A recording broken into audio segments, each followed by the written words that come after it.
திட்டமாக ஒரு 50 கிராம் நெய் சேர்த்துக்கலாம். கொஞ்சம் எண்ணெய் சேர்த்துக்கலாம். பாருங்கள், ஒரு 4 கிராம்பு, 4 ஏலக்காய், ஒரு அரை ஸ்பூன் சோம்பு, அரை ஸ்பூன் சீரகம், 2 அன்னாச்சி பூ எடுத்து வச்சுக்கிறேன், கொஞ்சம் பட்டை எடுத்து வச்சுக்கிறேன். எல்லாமே கொஞ்சம் கொஞ்சம் தான் போட்டு சேர்த்துக்கிறேன்.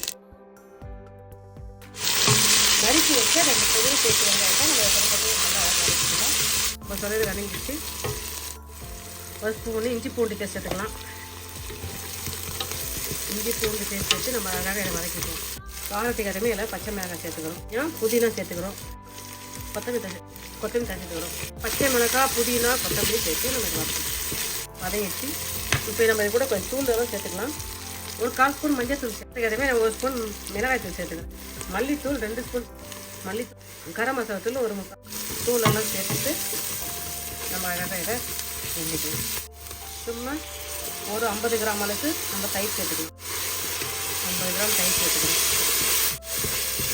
பாருங்க என்ன அழகாக மசாலாம் போட்டு சூப்பராக. நான் ஒரு 200 கிராம் அளவுக்கு பச்சை பட்டாணி ஊற வச்சு வச்சுக்கிறேன். ஊற வச்சு தான் வச்சுக்கிறேன். ஒரு 200 கிராம் அளவுக்கு பச்சை பட்டாணி சேர்த்துக்கலாம். பட்டாணி சேர்த்து நம்ம இதை வதக்கிக்கலாம்.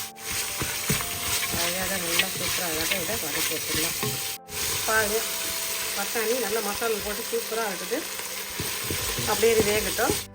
10 பாதாம் பயிறு தோல் எடுத்து வச்சுக்கிறேன். 10 முந்திரி பயிர் எடுத்து வச்சுக்கிறேன். 2 டேபிள் ஸ்பூன் தேங்காய் எடுத்து வச்சுக்கிறேன்.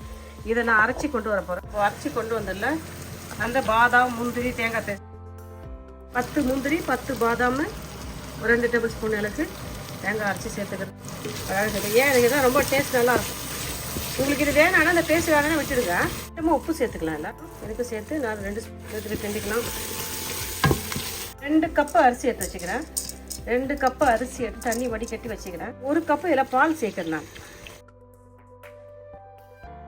3 கப்பு தண்ணி வைக்கிறேன்.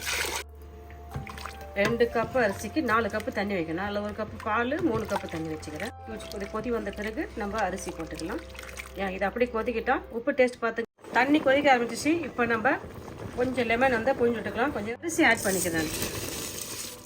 கழுவி வச்சிருந்த அரிசியை நம்ம சேர்த்துட்டு கிண்டிக்கலாம். உப்பு பார்த்துங்க, உப்பு காரம் உங்கள் டேஸ்ட்டுக்கு கற்றுவே சேர்த்துங்க. எல்லாத்தையும் போட்டுட்டேன். இதை அப்படியே மிதமான சூட்டில் வேக வைக்கலாம். அப்படி வேகட்டும். பாருங்கள், நம்ம போட்ட தண்ணியெல்லாம் சுண்டிடுச்சு. போட்ட பட்டாணியெல்லாம் அழகாக வந்துடுச்சு. சாதமும் வெந்துடுச்சு. போதும். நம்ம இதுக்கு கொஞ்சம் அழகாக தம் போட்டுக்கலாமா. அப்படினால ஒரு 2-3 டேபிள் ஸ்பூன் அளவுக்கு நெய் சேர்க்குறேன். நான் இல்லை கொஞ்சம் லெமன் ஒரு 10 ட்ராப்ஸ் தான். கொஞ்சம் மேலே கொத்தமல்லி தழை போட்டுட்டோம். வெயிட் தூக்கி வச்சிடலாம். இது அப்படியே 10 நிமிஷம் செஞ்சு நம்ம எடுக்கலாம். ஆக்கலாம். கொத்தமல்லி தழை போட்டுக்கலாம்.